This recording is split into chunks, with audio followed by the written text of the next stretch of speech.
wings, listen up. Today's run is vitally important to our cause. Set your frequencies to Dice Time, a Star Wars Legion podcast and part of the Legion Academy Collective. Your lead wing captain today will be Ben Jetron, and your support ship leader will be Paul Watson. Let's show them what we're made of, rebels.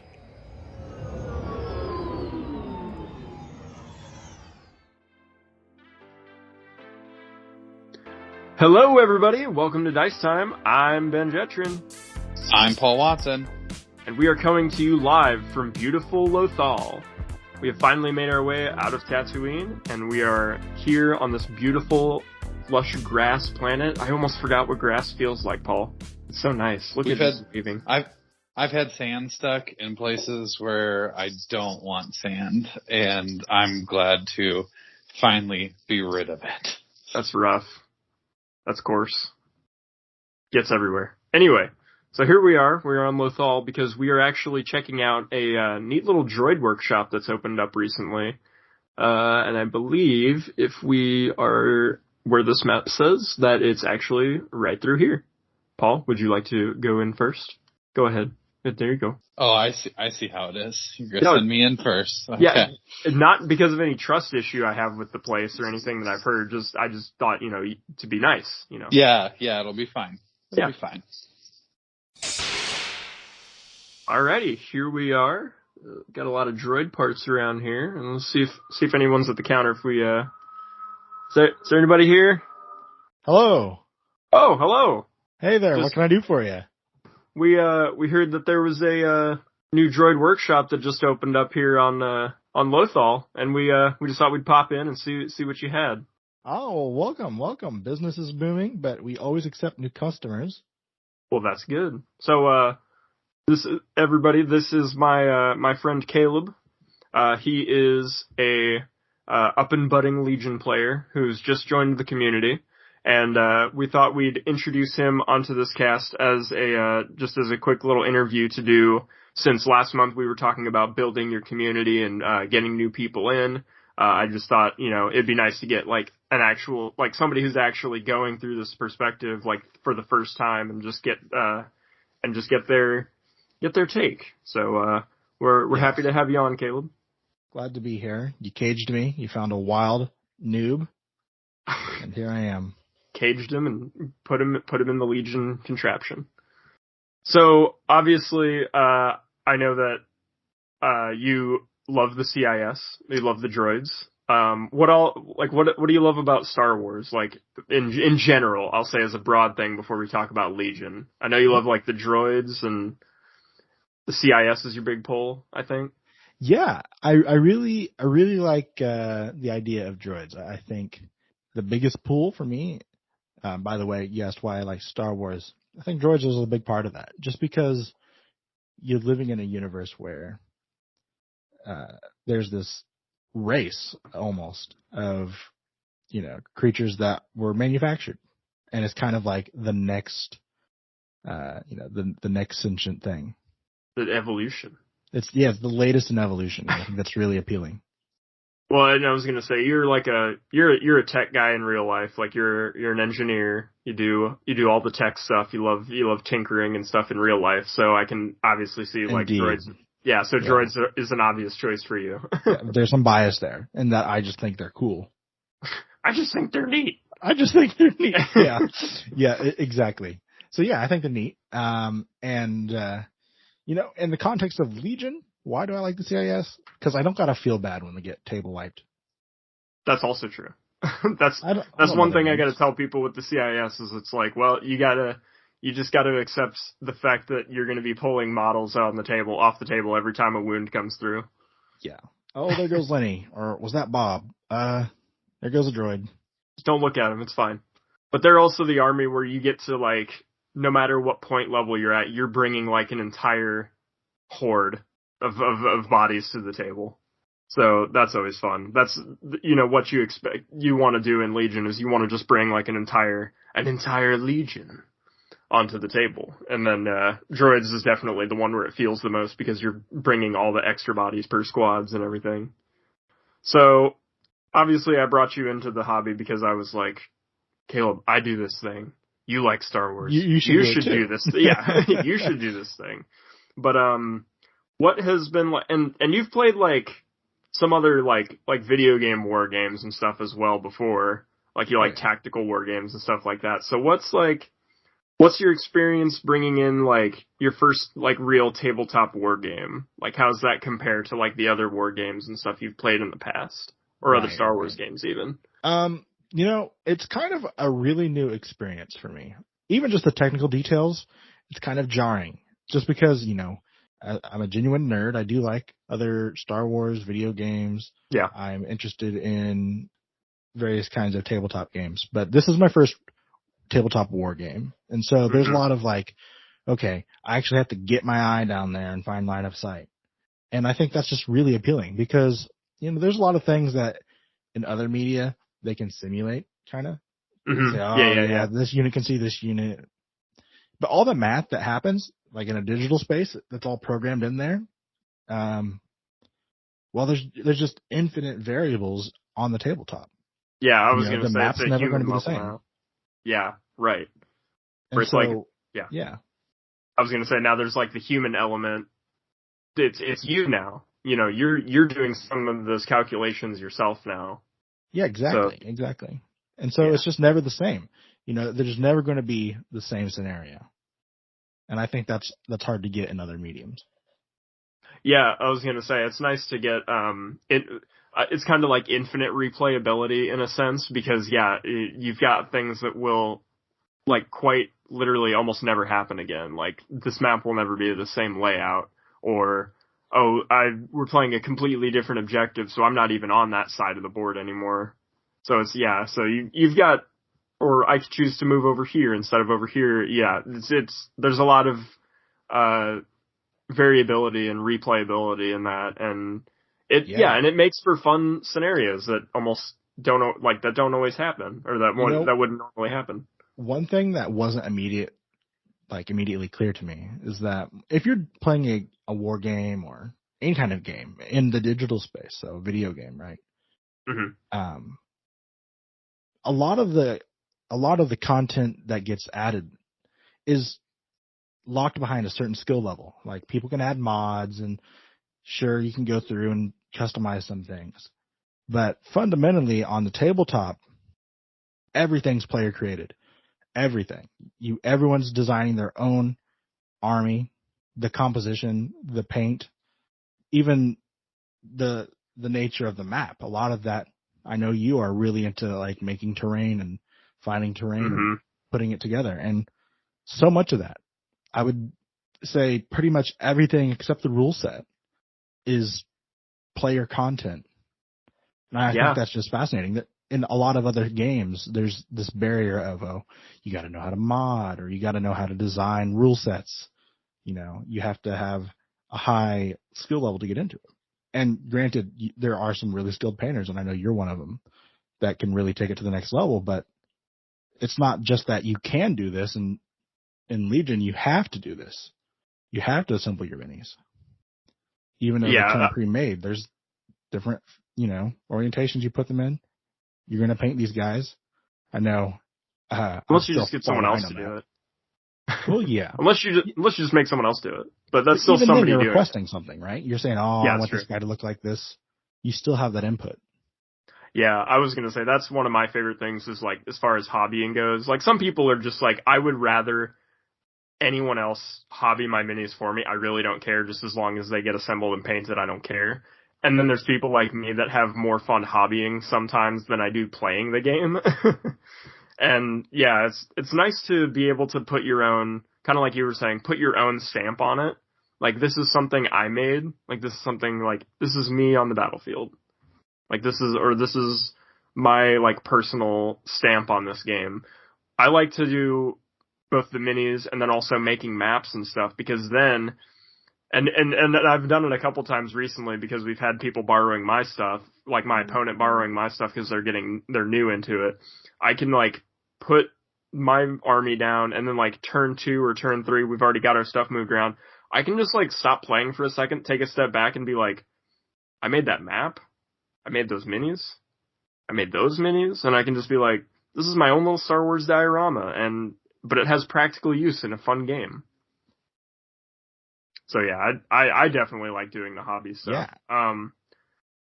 I was gonna say, you've got like a 3D printer and stuff. Like you could also, at some point, if you decide to, you can start making your own map.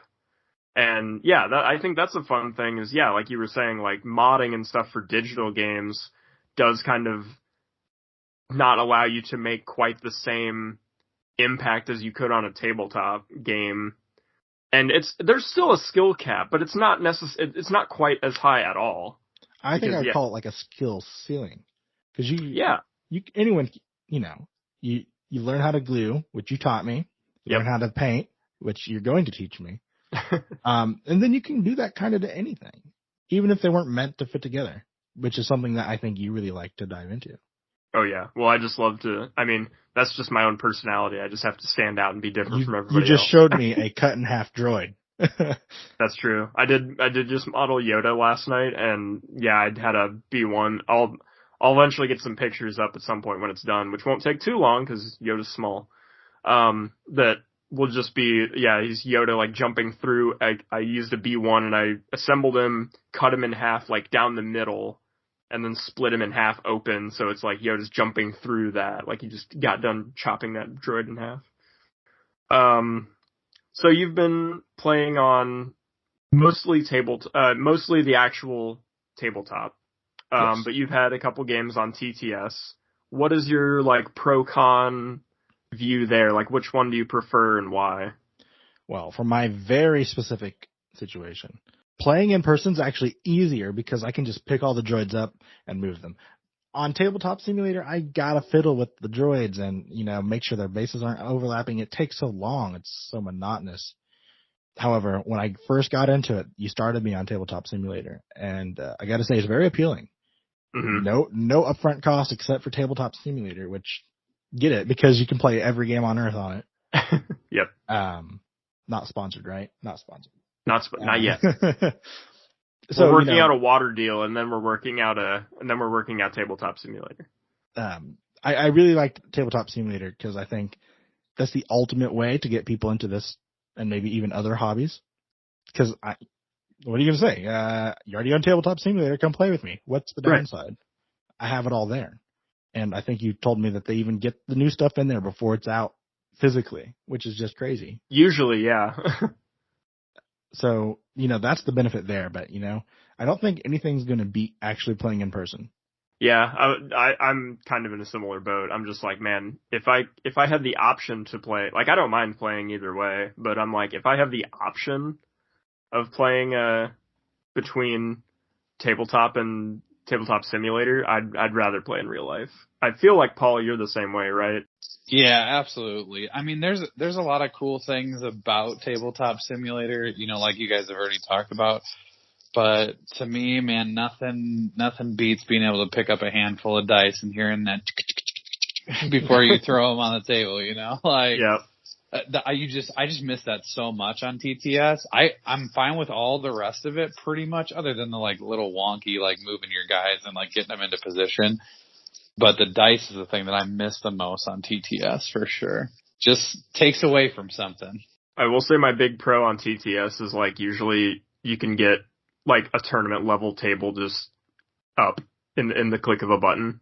There's no, and this is coming from me who has to like assemble every like table that we play with on Thursday or something. Like I'm just like, oh man, this is gonna take like 30 minutes. I have to get there extra early just to like set stuff up so we have time. I will say, the setup and teardown is awesome. It's great. I love it. I was gonna say it's not me having to set that stuff up, so I prefer on the actual table because you guys do all that effort of putting the table together, and I get a unique new table to play on.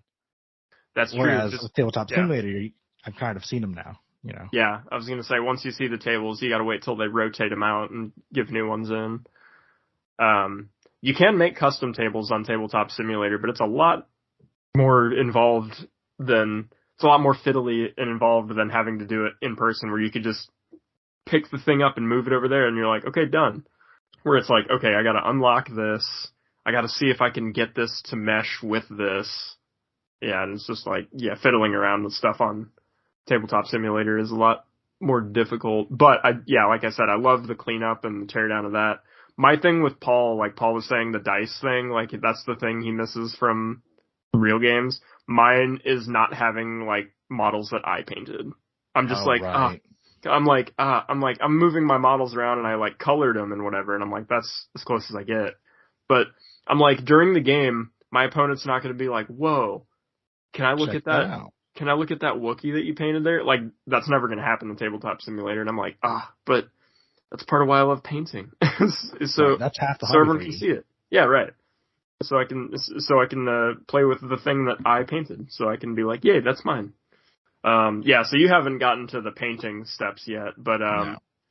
other people have told you, and I've told you before, it's like CIS is one of the hardest models to assemble, but then the easiest the easiest army to paint. Which is good news for me because I'm not sure I'm looking forward to painting so much. I think I have a historical curse when it comes to painting. Oh. But obviously it's a big part of the thing because people aren't just painting their models out there. I like seeing that people just customize their move tools, everything. If it comes gray, people paint it. And I think that's just true. really cool. Even Paul. Paul's gray. Well, Paul paints his stuff gray. Oh, I thought you said Paul is painted himself. Like he goes in full cosplay to events. No, not quite. Not yet. I have. You have. I have a few times, yeah. I've gone in my Thrawn cosplay the first year that's that so they cool. did. Yeah, the first year they did Gen Con, I came in my Thrawn or the first or the second year, I don't remember. But one of the years, Gen Con, I went in the Thrawn cosplay, and then this last year when we did demos, I did that as well. I didn't go with blue paint, obviously, but I just play wore as the Empire? uniform. No, I walked up to my opponent and I'd be like, so I'm dressed as Thrawn, which army do you think I'm playing today? And they'd be like, Empire? And I'm like, no, nobody plays the Rebels better than Thrawn, so I'm playing Rebels. Agent Thrawn serving under Admiral Callus. Exactly. So the hobbying aspect, the painting aspect has been not really included in your experience yet, but maybe we'll throw forward rather to whenever you do get there. We'll see how you fared, but yeah, it shouldn't be like super bad right out the gate, at least being near me, because I can just give you all the paint that you need. But for other people, I've said, I've been getting other people into the hobby like at the same time as you.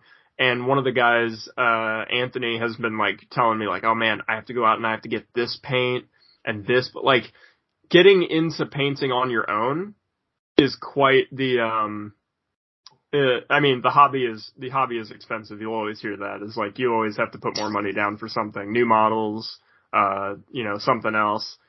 Paint is one of the other big ones because you have to get all the colors that you need on your own.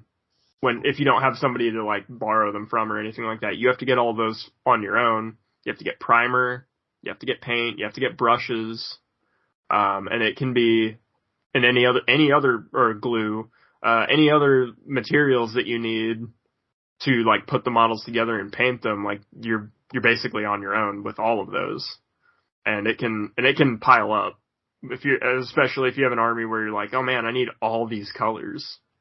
CIS is pretty straightforward, thankfully, and they only have like 3 colors you need to paint a droid. So what you're saying is, if you're getting into the hobby, try to become a foundling for a guy who has a bunch of paint. That would be nice. If you have the option and you can do it, that's great. I would say do it. But not everyone's going to have that opportunity, unfortunately. Not to say that you should feel overwhelmed when you're starting paint. If anything, to me, it just felt fun because I was just like, all right, I'm putting this model together, I'm painting it, and I was like, oh, I don't have this color. Well, looks like I'm going to the store and I'm getting that color tomorrow. And then, I would just slowly amass an arsenal of paint, and then I'd be like, now I've never had to be like, I need this color. I'm just like, I have every color. Well, not every color, but I'm like, I have access to any color I need. So you don't feel the just stress of playing God and being like, oh gosh, there's this terrible, terrible birthmark on you now. And your hat's ruined, and that's your hat, so. Oh, just like if you mess stuff up? Yeah. the stress of being like, okay, I'm bringing you to life now. This is your soul. Your paint is your soul, and now I'm f***ing it up. Wait, can you cuss on this? Well, you just did, so there we go. Is this PG-13? My baby ears. My baby ears. No, it can definitely be scary, like, painting sometimes, and this is, like, something that... And this depends on your level of how much you care about your model. If you're just looking to get them tabletop ready, you don't really care, like, that's fine. You can just slap paint on them and you'll feel fine, like, the 3-color minimum, whatever. But yeah, getting them combat ready and you'll be good and you'll be like, alright, cool. But if you're like somebody who's like getting into the hobby and you really want all of your pieces to look like a masterpiece, or you want them to look really, really good, yeah, it can be scary sometimes putting paint to models, because you're like, oh man, if I really mess this up, I have to go back and get like new ones, or I have to strip the paint off these, and I hope I don't mess up the model. And yeah, it can be scary sometimes, but like really you just have to be willing to make some mistakes and just say, hey, you know what? If like I did it with my some of my rebels, I painted some of them and like the colors didn't turn out quite the way I liked them after I was done with them, and I went, hey, you know what? If I want better painted rebels, I should just get more rebels. And then paint those better, and you know, have these, and then these guys are just a testament of time. You know, I still have all my first models that I painted, even though nowadays I think they kind of look a little trash, but I still have them because they're painted models and I painted them. Like, own up your skill level of where you're at. As long as you're happy with it, and that's another thing I tell people, as long as you're happy with it, like, don't try to compare yourself to other people's. Like, don't be like, oh, that's beautiful, I need mine to look like that, or it's not acceptable. Like, don't do that. Like, be happy with what you are able to put out. So I got a question for you. Yeah. So obviously you go and you play the game Legion, but you know, you're kind of making this whole picture here that half of the hobby is the hobbying stuff, the assembling, the building, the painting. Is there, you know, are there events or gatherings where people just go to show other models and have like a little pageant contest? Is that something that happens in the hobby? Paul, should we start that? So that's not a thing that happens. Should we just start a show, like, should we just start like an old car show, but for models? That would be, yeah, we should do that. An army show? Just a model show? I mean, catwalk? I think there's just like, there's painting contests, obviously, and AMG / why am I blanking? Fantasy Flight. Yeah, gosh. I kept wanting to say F and F, and I was like, no, it's not F and F, it's just FF. But what's FF? FF? Yeah, Fantasy Flight, back when they did their tournaments and stuff, they basically rolled their painting contest into their tournaments. That's cool. So while you were there, while you were playing, it'd be like at the end of round one, it'd be like, hey, when you're done, put all your models like in a pretty way so all the judges can walk around and check for painting, and then we'll announce the winners at the end. And they're like, that's okay, really cool. Yeah, so there's a little bit of that to it as well. And they did those in the primes as well. Like, I know, Paul, do you have any of the like painting contests, like medals or the little coins that they do? I do. I got a third place once. Nice. And mine was it was interesting because I don't, like, honestly, I think that I probably paint to a maybe like good tabletop standard. Like, that's what I say. I do. I would not say that I paint to, you know, like the display standard and stuff, right, like showcase standard that other people can. So what I try to do is, I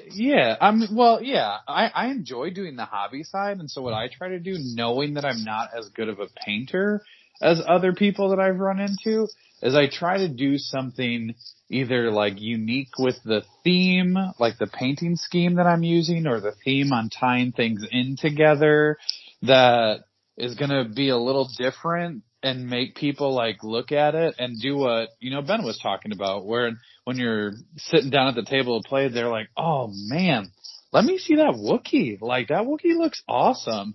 Or like, you know, let me see that Luke. Let me see what you did with that.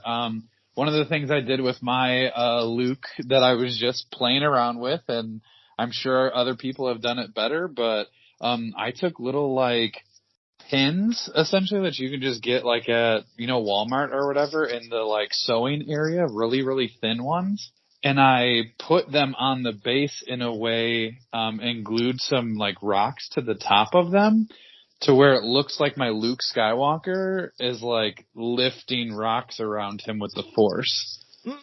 And so it, the first time someone saw it, they were like, "Oh gosh, that's cool. What is that?" Like, just so I like to do stuff like that to make people, like want to check out your stuff, like ask you how you did something, and just spark that conversation of like some cool hobby things you've seen or done, or, different techniques. And, like Ben said, you have models that you start with. I have my first models that I ever painted years ago. I actually ran into him the other day, pulled him out, and I was like, oh man, that was my first go. But then I was also like, you know what? That's not terrible for like your first model. Like that was pretty good. Do you guys still play your first models? Or are they kind of just Caleb, look back at them? My Rebel Troopers that you see, like every game, those are like some of my first models I ever painted. You keep them in the spin. Yeah. I was gonna say they're there. Yeah, mine are Lord of the Rings models. That was the first tabletop game I had ever played, and mine are little goblin warriors from that. And I pulled them out, and I was like, you know what? This isn't bad. Like, I would play with these still. And there's some things that I tried on some of my first models that I'd seen other people do that I don't even really do. Like, I have eyes on those goblins that I don't even, really try to do eyes most of the time, because I'm like, that's an advanced technique that I am not great at. I'm currently trying to get myself back up to, like, you know what? You need to paint eyes on your humans again. Like, I used to not do it. I used to basically just shade them over. Well, the models used to not be like quite as detailed enough to really get eyes in there. They kind of just had a socket. But now they're actually like, they're to like with the hard plastic and the funding that they've had and everything that they've had time to sit down and really model. Everyone has like modeled on eyes now. So I'm like, oh man, I feel like I really need to apply myself and get to painting eyes, because they can look really good. But yeah, like Paul and I are both painters where we were like, we feel like we can do a good tabletop standard, but we don't feel like we're winning any golden demons anytime soon. No, definitely not. But there are plenty of people who go to events though just for those painting competitions though. Yeah. So I was going to say, to circle back around to your question, Caleb, there's like painting contests specifically, but then there's like included in painting event prizes and stuff, like in some tournaments, especially like specifically for Legion. Yeah, because I also have one of those third place tokens that I won at one of the primes. There's supposed to be like, I don't know a whole lot about it because I've only played so much of it, but apparently there's like some hobby stuff that they've included in Marvel Crisis Protocol organized play kits. I don't know that much about them, but I know that there's like stuff that they've included, and that's not even at a big tournament level. That's just at a store level that they include like some hobby stuff for you to be like, oh yeah, and oh, you brought this model painted like this. That's awesome. Here's this, stuff like that, just to encourage more of the hobby. And I think back when we were moving over to AMG, and Bob and I were talking about that on the podcast, I remember that being something that we brought up, like, wow, I want to see more hobby celebrated, not mandatory, but like I want to see the people that like to do that kind of stuff like celebrated more, because I think it's cool. There was a long answer to your question there. It was a very yes or no question. Yeah, I'm taking out my notepad. Just scribble this down. I mean, I will say that's one of the things that, they kind of went away from it for a little while, the like painting side of things, right? Yeah. But the new, I know that we're going to talk about this maybe here in a little bit, so spoilers, but the new kit has those back in there now. Has those coins, the painting coins back in there for Adepticon, right? Oh, yeah, for Adepticon, yeah. I thought you meant for the new organized play kit. I was like, I don't think those are in there. No, they're in Adepticon. Yeah. Yeah, so they are bringing some of that back. So that's good. Yeah. Because I think that there are some people who like to participate in that just as much as the game itself. So yeah. They're like, I'm just going to sign up. I'm going to bring my best painted army, and then I'm just going to throw all my games so I can win first place at the painting competition aspect. No, I don't know anyone who's done that, but Maybe people do that.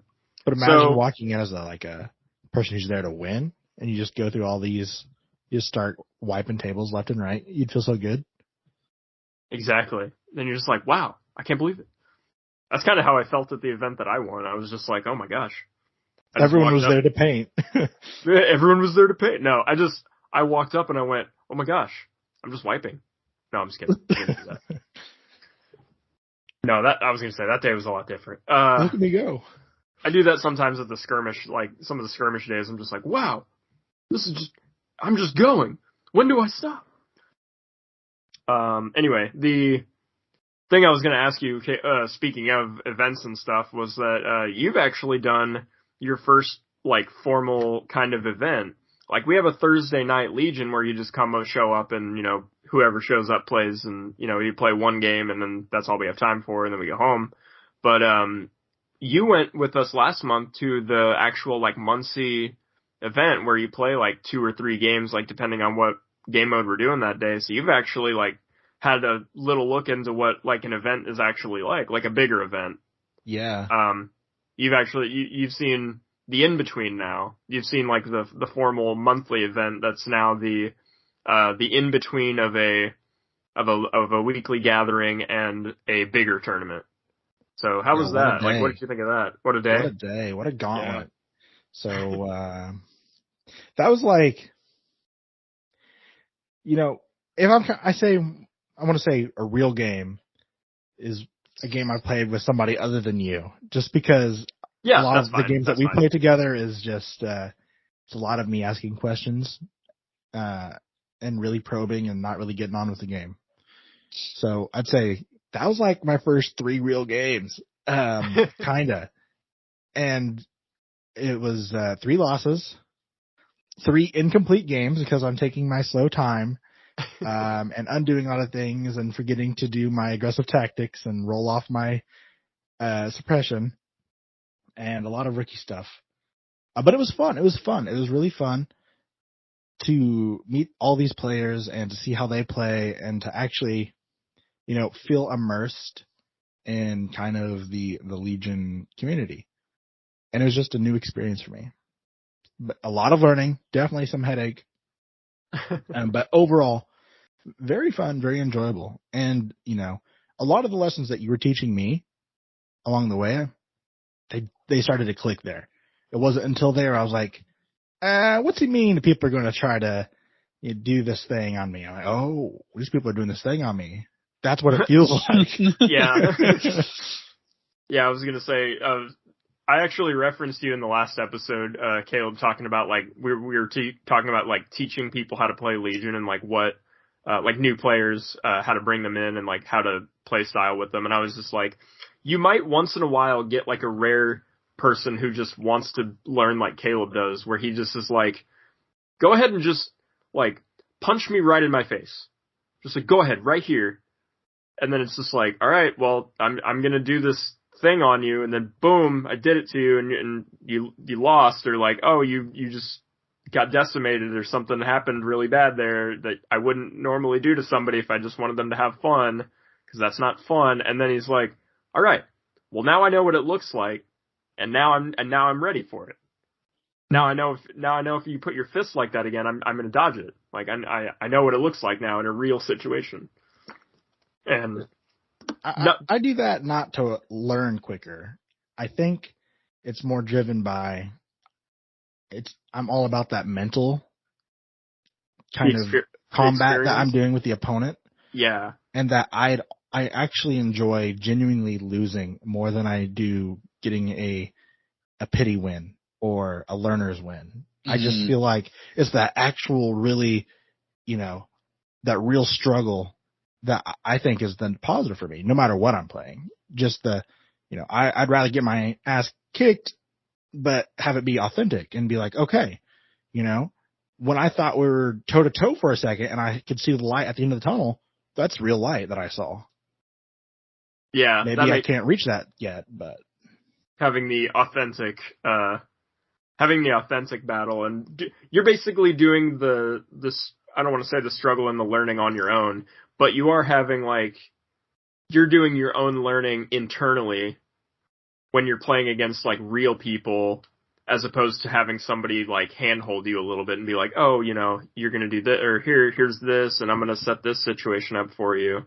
And that's just kind of like supposed to be like fun and whatnot. But like for you, it's like, I'd rather like actually just do the struggle and then get better, like with me internally remembering what happened, what I did in that scenario that actually happened, not that was set up for me. Does that make sense? Like something like that? Yeah.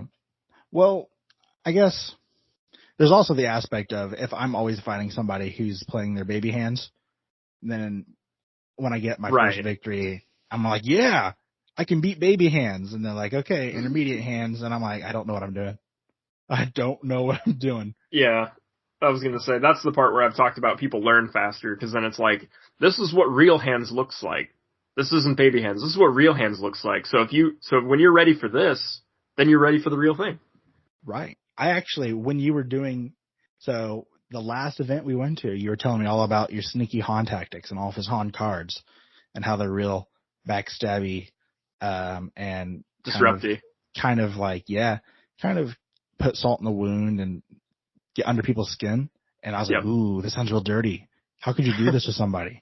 And then you bring out Han in the last Tabletop Simulator game, and I was actually really excited. I was like, yeah, he's going to do these dirty tactics on me. I can't wait. I was already in that mental mind game that I'm all about. And I was like, okay. I know that he's going to try, he's predicting right now, when am I going to play this card? When am I going to play this card? How can I utilize, I forget what it's called, the distraction run where I have to shoot one of your guys. Oh wow. Why am I blanking? It's because we're recording. Yeah. Paul, Han's 2-pip, do you know it? Oh my gosh, no. I just had to put the stress on someone else. Don't ask me. It's like, reckless diversion. Reckless diversion, thanks. So reckless diversion, I was like, okay, I got to make sure I'm always ready for reckless diversion because it's coming. And same thing for the replace your card thing. And I was like, okay, these dirty tactics are actually going to get used against me, especially if we do a full game, which we didn't, but they're coming out. Yeah. And I was excited to have some real dirty tactics used on me just because, it's all about that mind game for me. Yeah, I was going to say, that's something that, like, it's kind of a struggle for new players to come in sometimes when they play against a new character that they've never played against or a new commander, because they don't know all of the commander's cards, like the command cards, and those are big during the game because those can really, like, for the example of Han, those can really disrupt you if you don't know what Han can do. Like, you don't even know that Han can send your command card back to your hand one turn. You don't know that Han can force you to shoot at somebody else instead of these units for a turn. Like, that's big game stuff. Now that I think about it, the game before that we played on Tabletop Simulator, you're using Callus against me. You're really shoving my face in the mud with these tricks. And yeah, I was going to say, there are turns where these characters, all of them have like one big flashy card, at least one big flashy card that really can, mess your opponent up if they don't know that it's coming. So it's kind of hard for some people to get into the game, like, as far as like getting early wins and stuff, because they don't know what all the characters do. So like, I usually feel bad when I play against somebody and they're just like, oh wow, like, Han, I've never seen him before. Like, I've never played against him before. And I'm just like, oh no. I'm like, do you want to read his card? Like, I'm trying to help because I'm just like, oh man, these command cards though, like, I try to tell people like, he's really disrupty. Like, you got to be on your toes when you play against Han or something like that. Like, you just have to, like, cause yeah, me and Paul have been playing the game since it came out, it's easier to learn that stuff, like the command cards of heroes and keywords and stuff like that, because we learned them as they were getting added. So we had plenty of time. We had like a month or two to learn everything that was out. And then they would introduce new stuff, and you only had like 2 or 3 keywords and 2 or 3 cards to learn after that, because it was like, oh, well, this is the only new stuff. So, yeah, have you been like, I've heard this a lot, but have you just been like completely overwhelmed with how many different keywords and how many different units there are to to know, like, oh, this unit kind of does this thing, and this one does this thing, and, oh, what do your stuff do, you know? Has that been overwhelming? At first, and maybe still a little. But when I first started, I was like, okay, look, there's so much, what's a keyword? Where do I put it? And I was just very confused. But, you know, I was like, okay, let me just focus on my list. I'm not changing my list up anytime soon. I'm just going to run it and get good at it and remember the stuff that I need to remember. So naturally, I still forget to roll off all my suppression because I'm running the CIS. Yep. Just because I'm like, that doesn't matter. I don't need to care, but I do. But then on the other hand, learning my opponent's stuff has been a blessing and a curse because unfortunately I keep getting opponents who play the Republic just nonstop every game. It's just thematic. It's not, well, it's thematic, so I don't feel too bad, but they do melt my droids. So I've kind of got to learn some of their tricks just because, you know, it's hard to forget when you're doing it every right. It's like, it's hard to forget that you have these tricky things. Now, it's hard to forget you can share tokens and do fire support. Yeah, it's like, okay. And then I saw Josh was using Yoda in such a, like, aim dodge generating way or whatever he was doing. And so I'm like, okay. I'm seeing how these guys are played. Now, when I have to go against these other factions, it'll be back to ground zero, and it's just going to take some time. But I don't know if it's holding me back in a frustrating way. It's just something that comes with getting some games under my belt. Yeah, I agree. Yeah, because back in the day, there was just the two factions, and they weren't necessarily that different, except as far as, like, thematically kind of what they did. You know, Rebels were all about, like, dodge tokens and being squirrely and running and, like, grabbing objectives and running away and stuff. And the Empire was kind of all about suppression. Like, they would pile on suppression tokens, and I still feel like that's kind of their thing. Yeah, I mean, that's definitely where they started for sure, like the suppression, and there's more, I feel like they have more weapons that have that keyword on them, right, than lots of others. I also feel like the Empire is, maybe they're working towards the, like, feeling the identity of just being, like, that oppressive force, you know, especially with their big toys, like the ATST and the tank, and then they have a LAT, like, they have all these big heavies, too, that are just scary, right? Like, when you face them, you're like, okay, gosh, I have to deal with this huge thing, which feels very Empire to me. Yeah. Just the oppressive kind of faction. Yeah. Yeah, that makes sense. Yeah, so yeah, like, learning all the different opponents and stuff, even if you keep your list the same, like you said you are, in a way to, you know, keep it simple and be able to learn the units that you're playing faster and know them better, because you're just playing nothing but them, so you're not trying to learn new stuff on your side. Yeah, there is still a little bit of, like, oh, I still have to learn whatever my opponent's doing at the same time. But I think you're going about it in a good way. So you've been playing at the skirmish level pretty much exclusively because to keep it simpler. And I'm actually really comfortable on that level right now. Yeah, and I think that's a really good level and that's all we've really been playing at the store, with all the new guys that I've been getting in. We've been exclusively staying on skirmish, except last week where Anthony wanted to play an 800-point game, and I was like, well, you know, I'm going to do whatever you want to do. So if you want to do the full game, let's do it. So we did that. But otherwise, I saw that going down. Yeah, and I thought to myself, I was like, there's too much on that palette for me to keep track of. I can't. There's almost twice as many points on the board. There's a lot going on. It looks very confusing. Yeah, I was going to say, it's in some cases the full game is skirmish, like 2 times the skirmish, and then in some aspects it's like skirmish and a half. But yeah, you know, there's still only one objective to play, right? But yeah, so I'd say, like, skirmish is a really good way to keep everything simple and be able to play, just pretty much stay at skirmish as far as, like, learning the game goes, because you need less models, so you don't have to buy a whole 800-point army just to play your first games. But also B, it has lesser keywords and there's lesser things to memorize and keep track of. So yeah, it does allow for that learning experience to be a little easier, I think. And that's kind of what you were telling me anyway.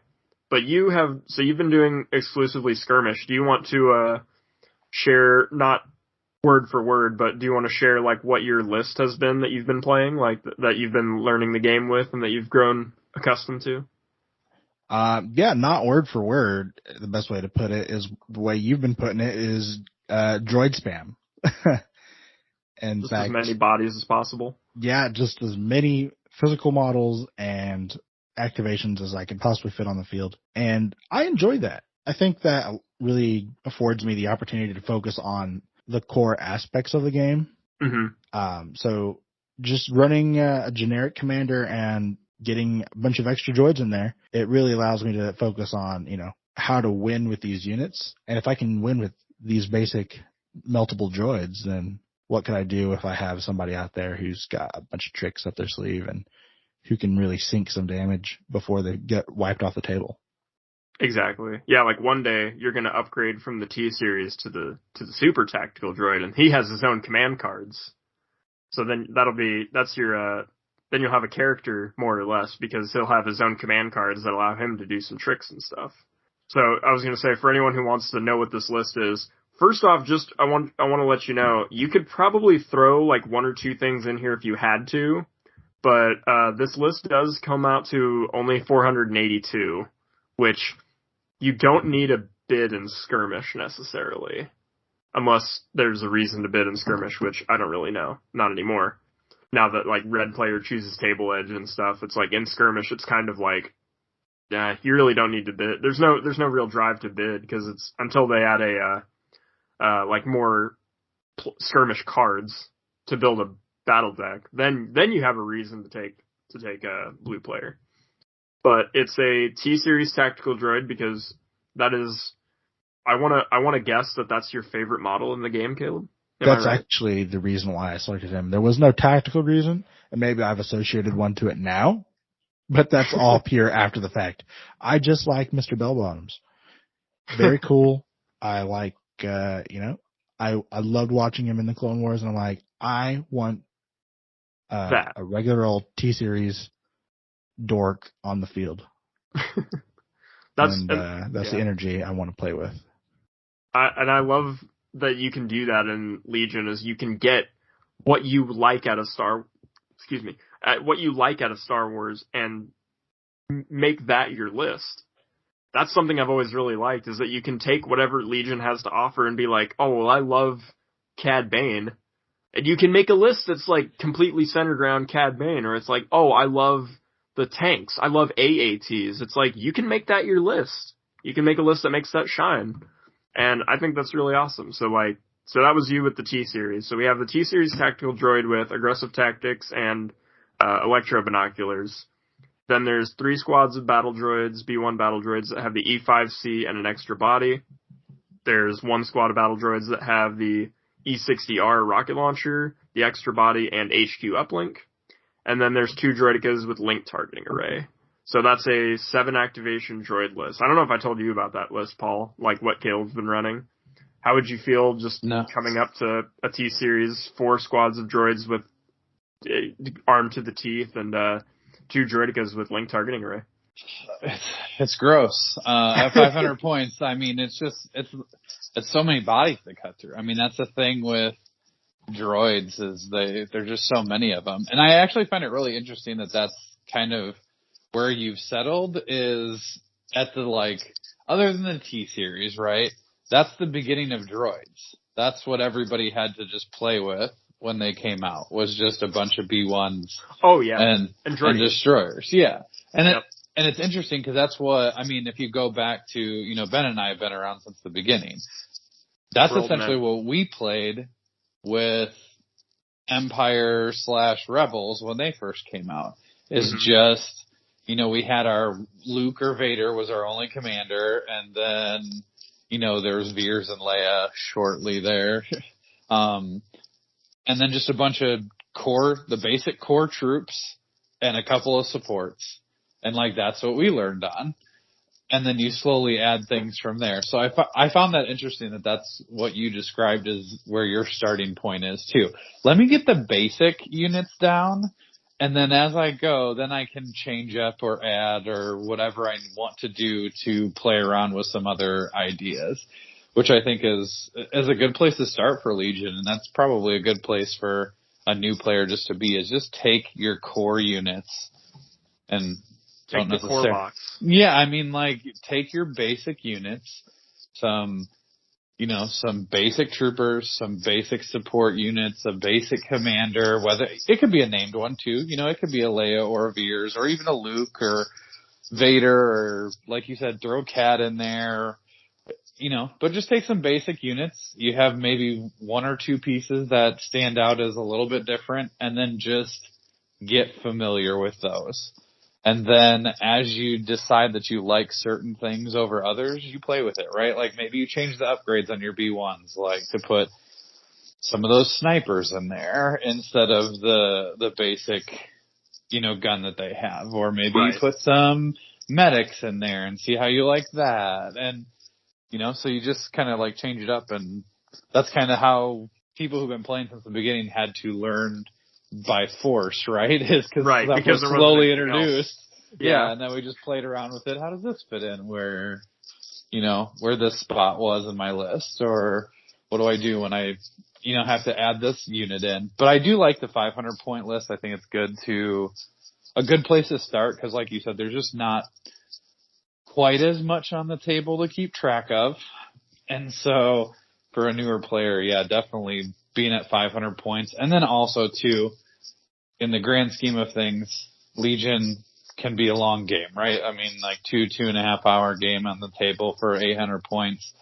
And and Legion is one of those games too, where you can just be at a really big deficit just by deploying your models on the table. Yeah. Or even after the first turn, if it doesn't go your way on that first round. So that 500 point game is nice, right? Because you get to learn some things, and then you get to reset much quicker, and then go into the next game and take some of those things that you've learned and move on and apply those, and get to meet new people, see new things, learn the hard way, as we've talked about a little bit here. Sometimes you're like, oh, that's what that does. That's gonna hurt. As you say that, the kind of, oh no, round one, and now I know I'm just going to spend the remaining rounds losing because of something I just did. I've actually already experienced that, even a little bit in skirmish. So I can only imagine it's compounded in like a full on 800 point list, where you make a bad decision right off the bat, and then you're like, well, time to see what I can enjoy in this losing game. Yeah. Like it's written. Yeah, if you make a deployment error in an 800 point game, and your opponent can bring like their entire army to bear on like a quarter of your army, it feels real bad after a turn when you're like, well, I'm just fighting this uphill slaughter fest here for the rest of the game. Let me know how this book that you're writing for 3 hours goes. Yeah. I had this happen to me in one skirmish where the opponent I was playing with did the, I think it's like a reinforcements card. They had CIS list as well. And they ended up positioning Cad Bane in the most scary of spots and just kind of ate my army. Yeah, and then like, how do you come back from it? You have the moment where you sit and you go, man, how do I come back from this? Because they have the advantage of like placing like, I can't remember for sure, like 3 activations after I got done placing all of mine. Oh, that might have been. Oh, yeah, the super tactical droid. He has a reinforcements is like a keyword or something. Yeah, the reinforcements. Yep. So he gets to wait and then like react to whatever I just did. Yeah, and so then like, you have to do? put the rest of your army down, and then he gets to put that stuff down. So yeah, that can be scary sometimes in deployment. I was gonna say, so a fun little thing, Paul, the list that I told you about that he was running. What if I told you that I found a way to do an 8 activation droid list in skirmish? What would you think of that? Yeah, I mean, once you get up to those like 7 activation range, that's already so many activations, and there's not very many lists that can get up there with droids. And again, with so many bodies, it's so much to chew through. Even if you roll well, lots of units are not wiping an entire B1 squad in one shot. Unless they're fire supporting. Yeah, but then again, that's multiple units having to work together just to get rid of one squad of crappy battle droids. Like 50-point droids, yeah. Right, so it's like, it doesn't feel good. Like, shooting at them doesn't feel good because you just can't get them off the table, even if they just die, right? They die in droves, but it's just like, man, I can't get through these, 80 bodies on the table. So yeah, droids are one of those that's really, I feel like it's an uphill battle, every time I face them, just because there's so many of them on the board. It's like, I'm already outnumbered 2-1. What do I do? Yeah, so I found a way to take his list up. So we've made Droid Overload V2 that Caleb's playing around with to see if he likes it better. So this was the natural progression of the next step. Once you felt like, you learned your list, now you can start to interchange some units and see, do I like this better? Do I like this worse? Do I like this worse? Do I not like this? Do I like this worse? Do I like this worse? I'm going to start using this hurt so that. good? I'm like, oh wow, I actually like that a lot worse. I'll just start saying that. So we have Droid Overload V2, which is properly 500-point list. With the T-Series Tactical Droid, not the Super Tac, but just the regular one, with aggressive tactics. 3 battle droids with just the E5C. 1 battle droid with the E60 rocket launcher and HQ uplink. And then instead of 2 droidicas, we have 2 dwarf spider droids with attack protocols and nose-mounted laser cannons. And then a BX droid strike team with the sniper and hunter. So that's a 500-point list that we've cooked up that Caleb's gonna experiment with to see if he likes it. And we played 1 game with it already, but yeah, it's like you gotta experiment around with this, and then once you get enough uses out of it, you can be like, okay, this upgrade hasn't come in handy, or I don't like this unit, so I'm gonna take it out and I'm gonna put in something else and see if that fills the slot better and plays better to my own playstyle. So, yeah, Caleb's mostly just been experimenting around with his, play style and what upgrades and what units really cater to how he plays. That's always fun to try and make a new list, and make it cater to you, rather than you have to cater to it. Yeah, I still have to figure out what I'm trying to make cater to me. That's what is my style? I don't know. Yeah, I was gonna style at all. Yeah, I was gonna say that's also a process, just trying to figure out, how do I play this game compared to other people? Right now, I'm fairly bumbling around just trying to follow the rules and not get kicked out. But yeah, once you figure it out, you're like, oh, you know what? I do like to play this kind of style. I found I like to play the Rebel faction just because I like to squeak out with the win on technicality. Because the Rebels are... Yeah, I know. It's the Rebels are, I feel like, the best faction to do that. I feel like if you're going to play the objective, most of the time, Rebels are your faction for that. Because it's not so much with payload necessarily, because that's more... Payload, I feel like, is an objective that caters more to the Clone Wars factions because they like to ball up and stick together. So I feel like Payload is a Republic or a CIS more army or objective. But some of the stuff recover the supplies, and key positions and stuff, sometimes the Rebels just love to do that because they can just hang on with, all they need is one body doing this one objective. And they can get guns down to the man, but as long as that one last man lives and he's playing the objective, the day is won. I think I saw you doing that to that poor guy last Thursday, because I heard him, we were playing next to each other, and I heard him yeah, I'm getting so many solid hits on you, and he felt really good up until he had to tally up the points. Yeah, and then I was going to say that was the Recover the Supplies game, and the game ended 4-1. Because yeah, he was gunning a lot of my dudes down, but then like once he gunned most of them down, he would leave them alone, and then those guys would run over unopposed and just go grab objectives and run away, and then they would just and then they'd run off. And I was gonna say mostly with that game, there was also kind of a mistake of that he was kind of moving on later, which is that he spreads his clones out a little too far because then they can't share tokens. But he's definitely, over the progression I've watched him play these games, I've watched him get better and better with like keeping the clones in a better formation so that they can share their tokens a lot better. And it's really cool to watch like somebody like start to be like, oh, you know what? I learned this lesson the hard way. Now I'm gonna remember it. Or, oh, I've done this enough times, now I know that I need to do this. Like, you do that with kind of the same thing. Droids just do it with order control. Like, oh, I don't want to get burned on AI. I need to remember to keep these guys, range one apart from each other at least.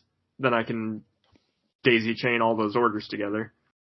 Alright, well, I was gonna say, do you have any other questions, either of you, I should say, before we, just move on to our fun little bonus topic today? No, nothing for me. I was just gonna say, let's go ahead and talk about the new kit. Yep. So we've got a new fun, unexpected Legion announcement that was for, two technically, for that are both centered around Adepticon. So Paul, you're actually going to Adepticon, but you're not playing Legion, unfortunately. But that's okay. We still love you. But you saw that Adepticon's going to have some new prize support. And they're going to actually give away a Worlds invite, which is the first time that AMG has done this as a company, because we've been in a pandemic ever since they took over. So we haven't had Worlds or invites or anything like that going around. So this is exciting to know that they're giving all this prize support. Yeah, absolutely. It was good to see that they have stuff coming out. I know that a lot of people were wondering for a while, like, what's going to happen, what it's going to look like.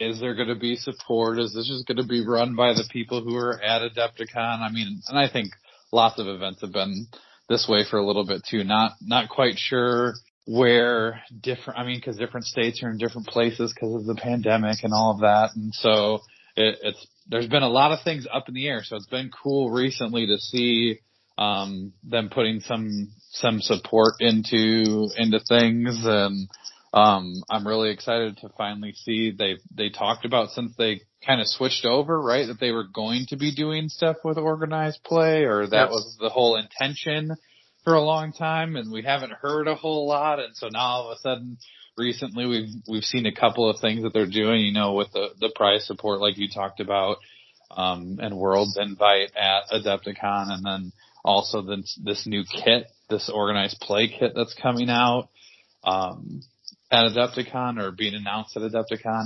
And so it's good to see that, because I think a lot of people have been just kind of like waiting, like, hey, we need something to spice things up a little bit. We can only play so many games, right?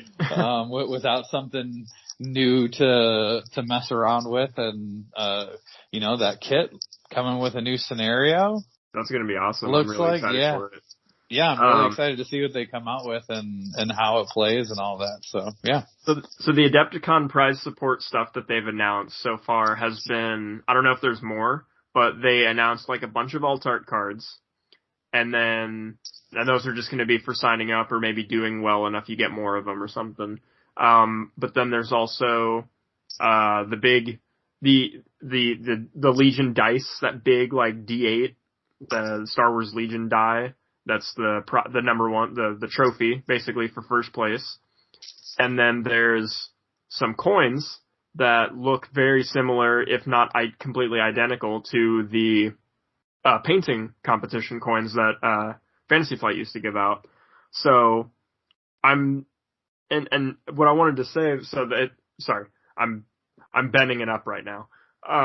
There's Padme, there's Cad Bane, there's Rebel Troopers, there's stuff that they haven't done alt-art cards for before in this style. And I say this style, referencing Fantasy Flight's style of their, like, last days of doing alt-art cards, like some of their stuff. what I want to commend AMG on is that all of this stuff looks exactly the same, or in the same style, to Fantasy Flight's alt art stuff and their prize support stuff. And I actually liked that. Because I was kind of afraid that when AMG took over, they were going to be like, all right, here's our alt art cards, and they're going to look like wildly different from Fantasy Flights. And I was like, oh man, now I got to get a whole nother kind of card. You know what I mean? But like, this is kind of that same series. Like, they have the red and the blue, like the different color factions, and they just have like I call it the anime battle lines or something, like flat, like going in the background or something, and then they have the original art still on there, just kind of like cut out.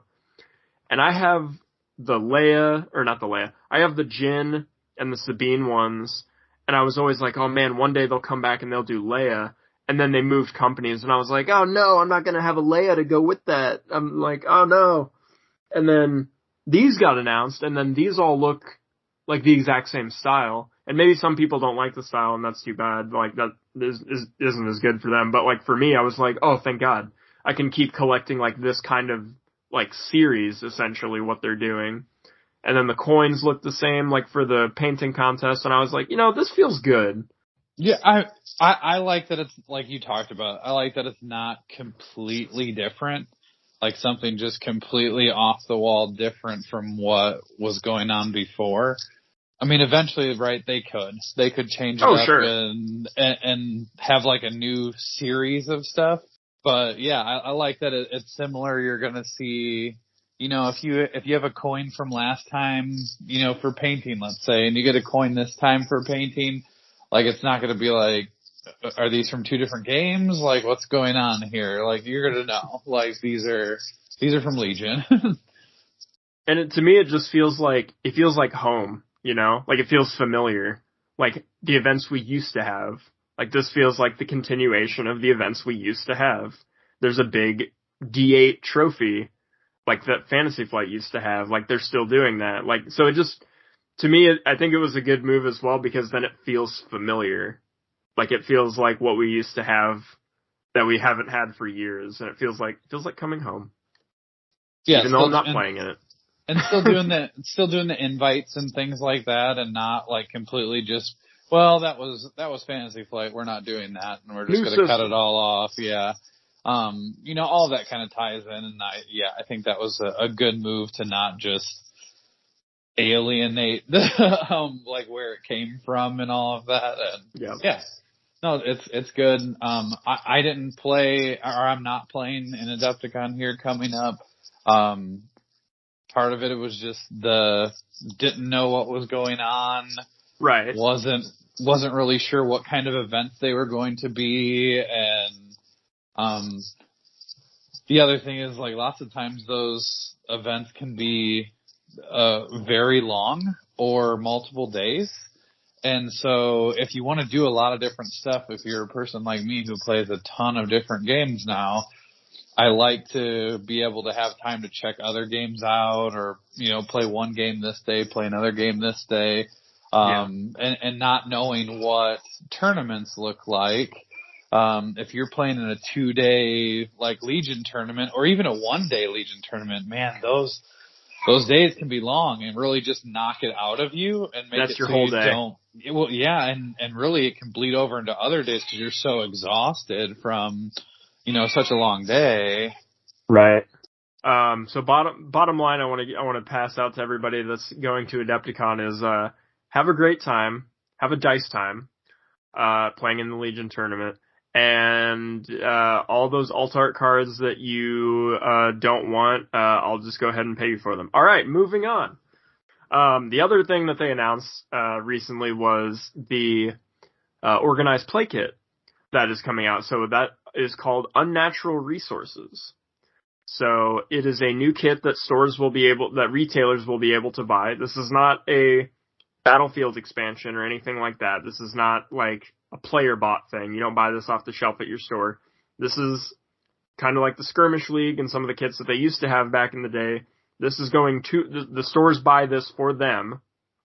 And then they can host events with those kits. So Unnatural Resources is going to have a new scenario, and I believe it comes with multiple copies of all of these things so that players can play this on their own if they show up and they want to get this stuff.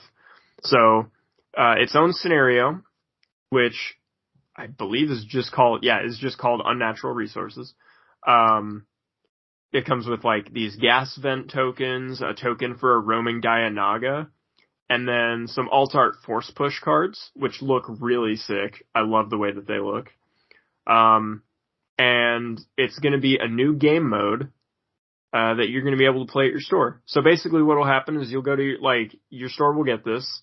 It'll be like, hey, we're going to do this Star Wars Legion event on Saturday of this month or of next week. And then you'll show up and then maybe there's like a $5 sign up or something to help like offset the price of the kit. And then you guys play this different scenario that you've not played before because it's all new. And it looks really fun. I was reading through the cards earlier, like how to do setup and everything and what the objective is.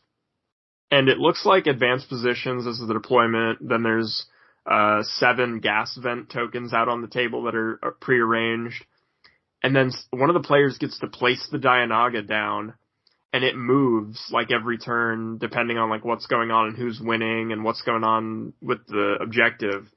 And then like every time someone moves within range of it, like it just whips its tentacles out and it gets to try and take some of your dudes out, and you're meanwhile trying to claim ownership over these gas vents because those are what your points are.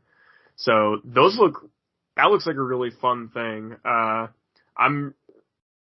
Everyone knows that I'm big into the scenario play. I love the narrative stuff.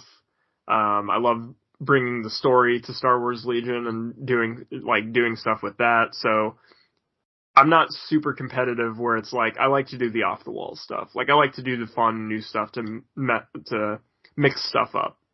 When they did hunting season, I actually haven't done hunting season yet.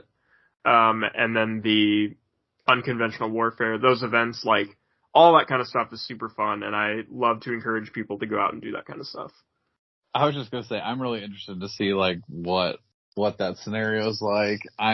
I'm excited to have something new. Just like,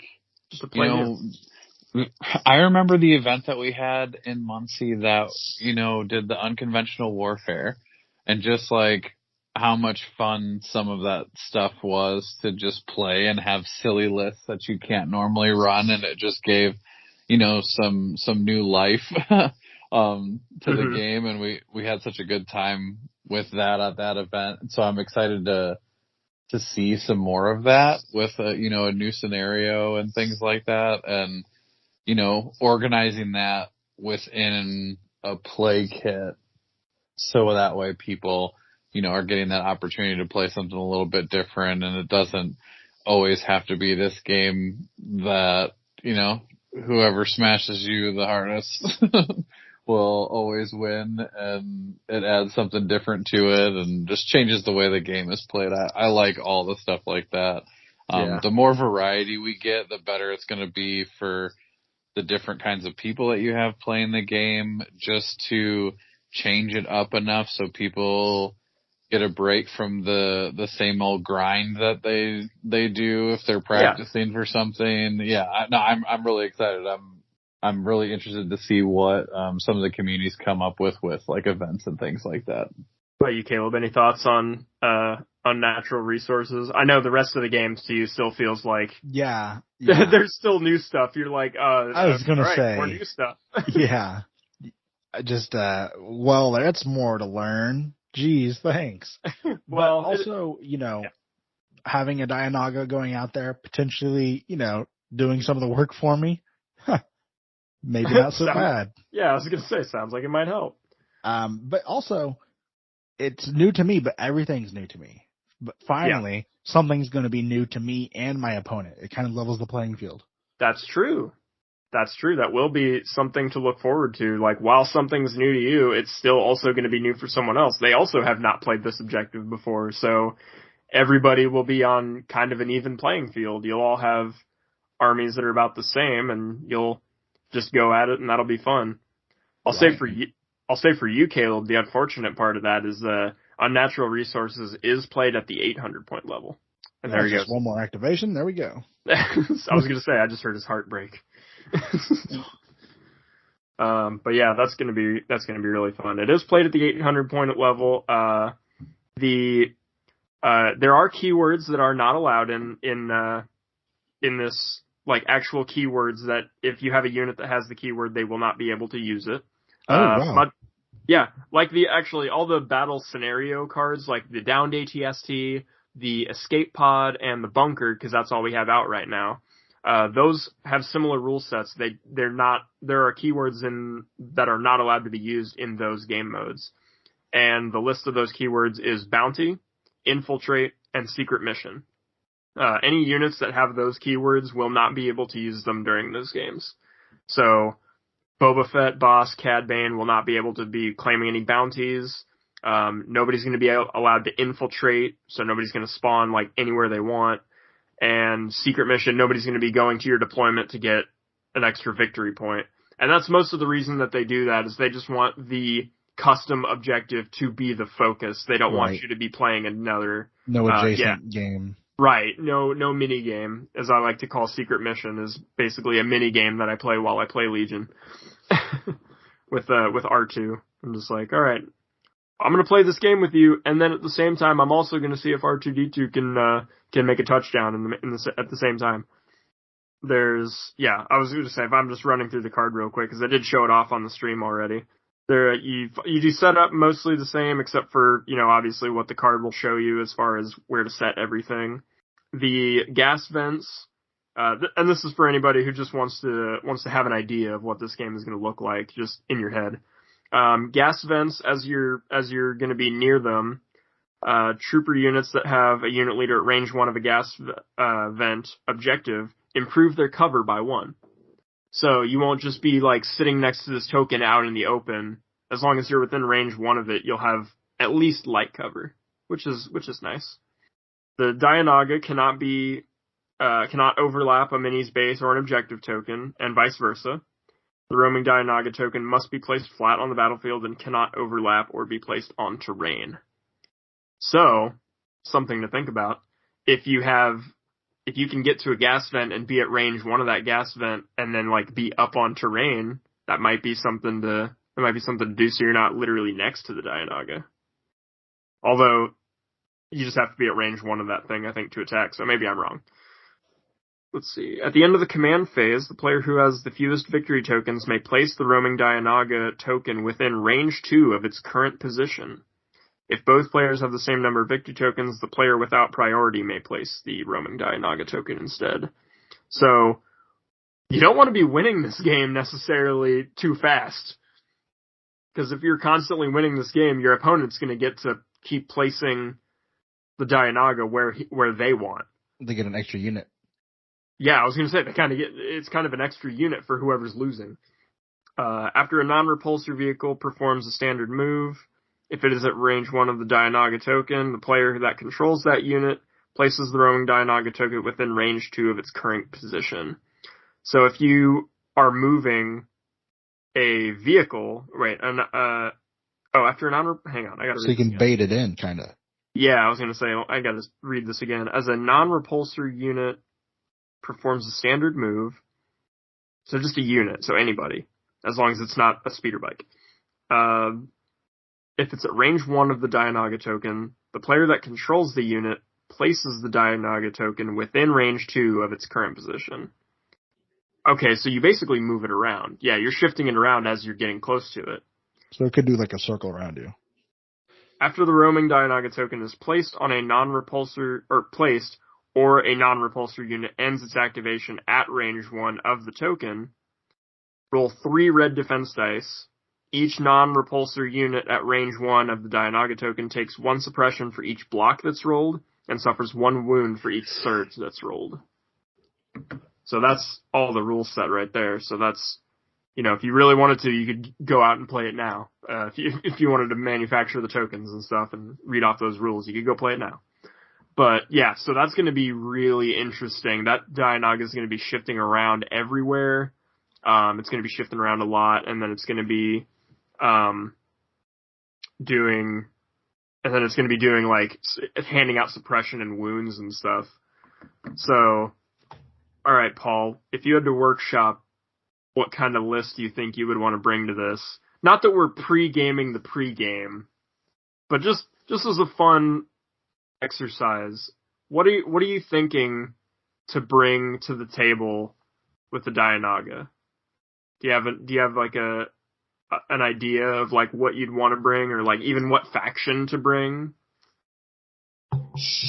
Oh gosh. I mean, it seems like you could potentially get something good with activations, right? Like if you have a good amount of activations, because you can just make it move more, right? Like as you move close to it, true. you could just keep pushing it around. Especially if you're up activations against your opponent. The other thing that stands out to me is Wookiees. Because even if it's passing out damage and suppression, those are a couple of things that Wookiee units don't really care a whole lot about.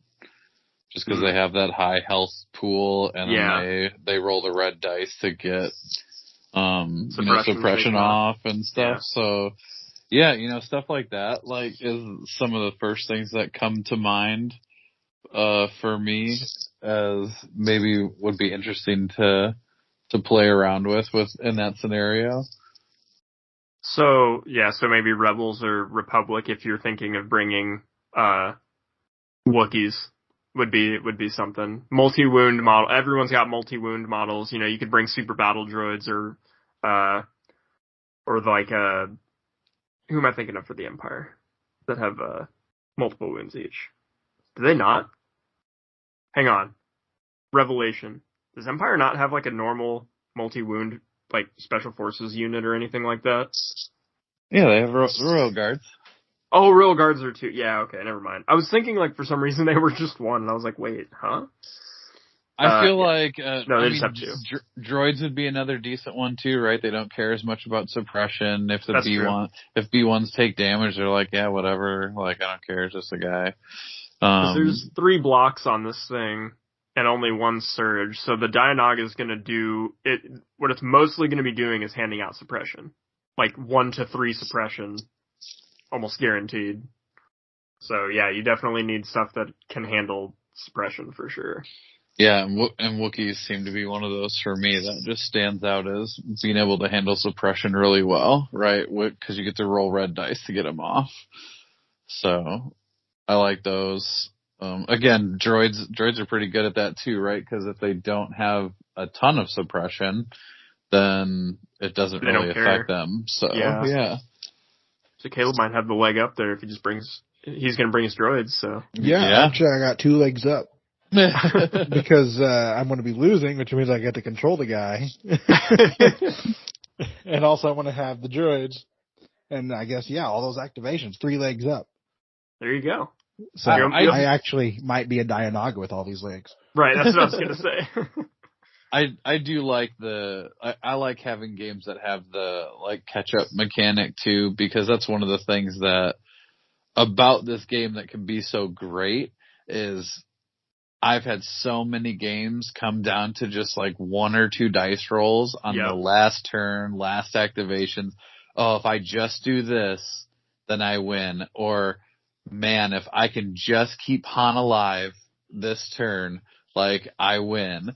And so with catch-up mechanics like that, even if you're someone, like Kaleb, who is a newer player, there's always, the game is trying to make it so those kinds of things will happen, right? Like the game will be close longer, or the game will be close at the end to give those really epic Star Wars moments that we all love to have. And one of the reasons why I think a lot of people keep coming back to the game, because there's so many cool, last ditch efforts to claim an objective. I just need Luke to run in here and kill Vader, and then I'll be, I'll have it. Or I just need to wipe out this stormtrooper unit on this objective and I'll be good. Or, I just have to take out that Jin who's been a thorn in my side the entire game. Oh no, she's dead by turn 1 if I'm playing her. Well, if you're playing her. Because I'm out there being Jyn Erso, the brave and the bold, and then getting her killed like end of turn 1, start of turn 2, and I'm like, yeah, well, that's what I do. That's what I did.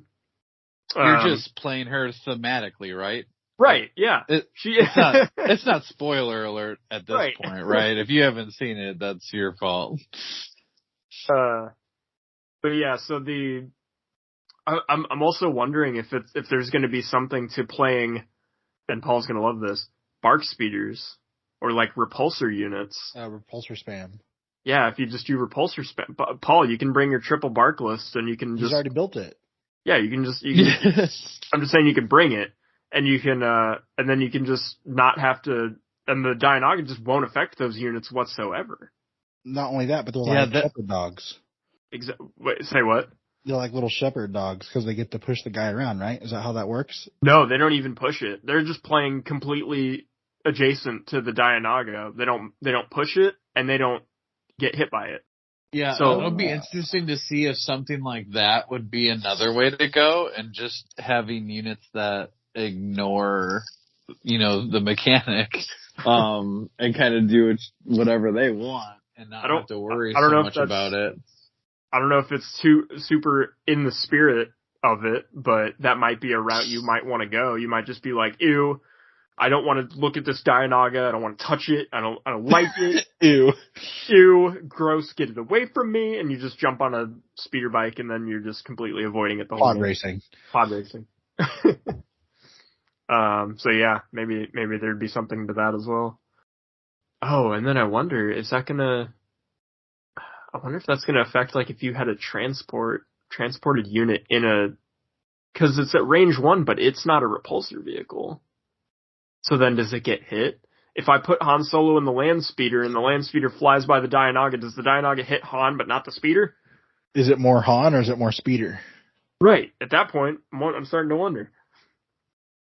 Interesting. It's definitely going to bring about some weird rule questions. So if you're going to be one of the judges on those days for your store, get ready for weird rule interactions, because every time there's a new unit and there's new objectives and stuff, there's always tons of those moments where you're like, well, what happens now? Good luck. That just snowballs, though, because every time they add something, then it's like, well, how's it compare with the last thing we added? And then all the base stuff. Exactly. Yeah. It's always how's this going to interact with this? And then, yeah, the more stuff, it snowballs. The more stuff that comes out, the more stuff they have to compare it to be like, oh man, how's it going to affect this? Or how will this affect that?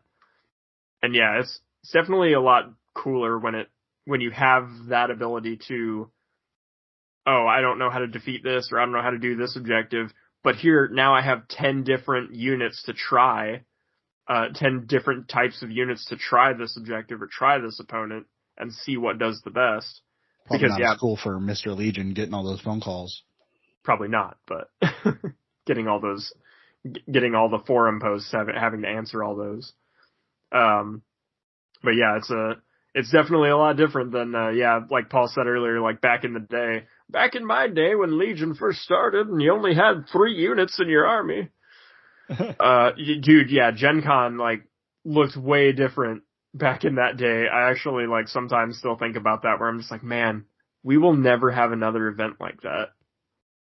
Unless, Paul, we just host an event. Let's do it. Let's host an event called Year 1. And you're only allowed to play stuff in Legion that was out in the first year. That'd be fun. That'd be a fun little You could do it for multiple, like, years, too. You could do, like, the Legion era. Yeah, you can only play with stuff. Yeah, you can only play with stuff that came out like during 2020 or 2019 rather. Not 2020. It's a bad year to do that. Only stuff that came out in 2019, and just like you can only play that stuff. Or even just bring all the factions back to their basics. You can only use stuff out of core sets. Yeah, just you can only bring the core box, like only units that you can find in the core box. It's like the Puppy Super Bowl. Yeah, exactly. God, that would be fun. All right, well, I think we've rambled on long enough, gents. We've taken up enough of your time in your nice droid tinkering workshop establishment. We don't have to buy anything, do we? Oh, you'll pay. Oh, okay. Great. It doesn't have to be with credits. Oh my. Paul will cover you in that department. Paul's got tons of stuff on his person. He's got lots of stuff to offer. The Empire is my major employer right now, and they happen to be experimenting with bio droids. More droid than man, and I think you might be a fine specimen. Well, Paul's a Wookiee. The Empire loves Wookiees. Maybe we'll trade Paul in and we get a new droid, right? Can we do that? Historically, I don't think they like Wookiees. But they'll love using him. Paul, you don't mind building a Death Star, do you? I mean, I think I might be better off going back and messing with the daimyo on Tatooine.